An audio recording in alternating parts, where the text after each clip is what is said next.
If you are looking for a 5-star read, look no further because I have gone through my Goodreads and picked out my favorite book from every single month this year, maybe 2 books. So let's go through them. Starting in January and with an author that I absolutely adore, this is Magnolia Parks by Jessa Hastings, adult romance, toxic, a little bit friend group, and more than one relationship that we're getting. I dove head first. Still have not come up for air. I am obsessed with this series. I love it so much. Love-hate relationship, but in such a good way. Next up, we have February, and this month had 2 books. Now, the first book took me majority of the month to get through, but this was like a highly anticipated read. Of course, we have Sarah J. Maas, House of Flame and Shadow. This is the 3rd book in the Crescent City series, and look at her. She is so big. So yeah, took up like majority of my month, but I loved this book. Absolutely loved it. My favorite one out of all 3 so far. It is not finished, if you are wondering. Love this world. If you have not read Sarah J. Maas and her books, you need to. Now, the other one, this one, I love this book. I love it so much, okay? But I absolutely hated the ending. How can you love a book but hate the ending? If you know, you know. And I think we're all in the same boat if we've read this book. It is so good until you get to the very, very end. And then you want to throw it, rip it apart, do all the things that you should never do to a book because, oh man, can she throw a twist in there. Like I said, love-hate relationship with almost all of Rebecca Yaros's books, except for one that is actually in the stack that we'll get to later. The month of March was a YA romance, and this is when I fell in love with Lynn Painter. I've read all of her books, and I'm just in love with her. I love her writing. Her rom-coms are so, so good, and I just know anytime I pick up one of her books, it's going to be amazing. This is better than the movies, and it's absolutely adorable. You should probably read it.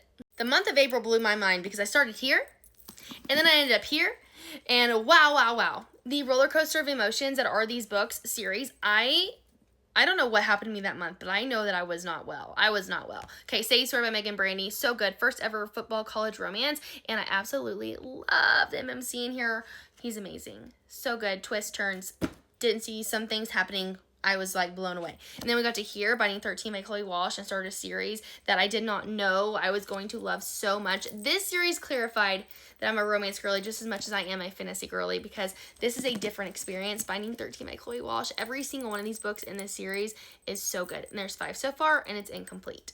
Went into the month of May still reading The Boys Atonement, and so my favorite book is Redeeming Six. This is probably my favorite book in the whole series. I love Shannon and Johnny from Binding 13, okay? But Joey's story, Joey is Shannon's brother.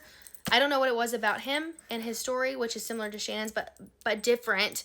I just felt like so connected to it, and I was just already rooting for him from the get-go, and I loved his character already. So going into here and getting this backstory and just more of him for some reason is just... it was my favorite, and I loved it. So good. The month of June was the first month I jumped into the thriller world, very softly jumped into it, because I started with Holly Jackson, and I still haven't read many thriller books, but I started and finished A Good Girl's Guide to Murder. This is the first book, and it was my favorite one. I definitely think it's the best one in the series, but yeah, I flew through these. I thought they were so good. I actually did the audiobook version, and I loved it. So yeah, if you haven't read A Good Girl's Guide to Murder, you need to, and it's also a TV show now, which I have not watched, but I probably should. But yeah, YA thriller, and I loved it. The month of July had 2 books. The first one is The Love Wager by Lynn Painter, adult romance with such good banter. My favorite book by her. If you're going to choose one book to read by her, let it be this one, because once you read this one, you're going to have to read all of her other books because you're going to fall in love with her, okay? Read that one, and then I read Night Vane, and I loved this book. This is by Alex Astor. I had DNF Lightlark last year, reread it in the month of July. I liked it that time, but then once I read this one, I fell in love with it. Loved it. This one just solidified it for me. Adult fantasy, love triangle, trials. I mean, it's pretty good. The month of August, we have A Love Letter to Whiskey by Candy Steiner, adult romance that's just like the biggest miscommunication trope that you'll probably ever read. It was like, I loved it, mad at it, loved it, mad at it, back and forth the whole time while I was reading. But in all, if I had to rate it, obviously I'd give it 5 stars because I don't know what it is about the toxicity. Apparently I like that as a reader. 2 books for the month of September. The first one is a YA romance. This is the Prison Healer trilogy by Lynette Noni. I loved this trilogy. I fell in love with it from the very beginning. It's probably my favorite YA trilogy that I ever read. Something about it, it was just like so much was happening from the very beginning to the end of the 3rd book. Like I was never bored. So good. And then I read, okay, I did not finish this trilogy, but I did read the first book and I loved the first book. This is Things We Never Get Over by Lucy Score. This is a very big romance. This is an adult romance and I enjoyed every second of this book. I tried to read the second book. I got like 40% into it and for some reason I just like, I don't know, I didn't like it, but this one's really good. October is when I experienced Abby Jimenez for the first time and realized that she is one of my favorite authors. I read I wouldn't say all of her books, but I read like 4 of her books that month. This was my favorite. This is Yours Truly by her. This is part of a series of standalones, but apparently you need to read them in the correct order, which I did not do. But I still loved all the books, and I think that my experience with them was still just as good as it would have been. Okay, I don't want to talk about it, but this is Yours Truly by her, adult romance, and these stories, and the reason I love Abby Jimenez so much is because, yes, her stories are rom-coms. They are super funny, but at the same time, they have so much depth, and I feel like I could just connect to all of them on such a personal level, but something about this one and the romance in here, it was so good, and I would reread this book over and over and over again. November. This is the month that I found probably my favorite romance standalone read ever. Like my favorite ever.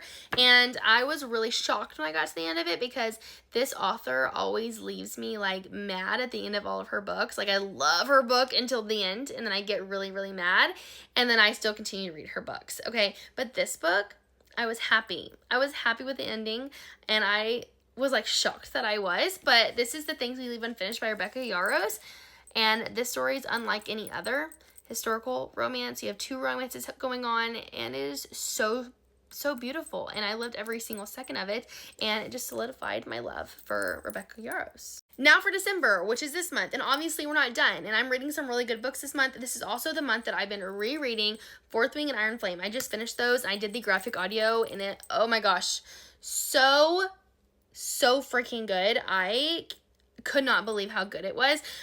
But since I've already read those books, I feel like I can't place them as like my favorite book of the month. So I would, but let's just say those cannot be picked. So we're picking the only book that I've read so far, that's not those, which is The Naturals by Jennifer Lynn Barnes. I love this. This is a YA, like CSI thriller. You have some romance in there. You have teenagers that are solving these cold cases and it is so good and such a fun experience. But there's another book that I'm already 60% into that I have to like put in this video because I started this morning and like I can't stop reading it. It's so good. Archer's Voice by Mia Sheridan. Stay tuned because this is probably gonna be my favorite read of the whole month and I'll talk about it in one of my reading wrap-ups, but it is so good. If you've stayed this long for this video, it has been ridiculously long and I'm so sorry, but if you made it this far, love you.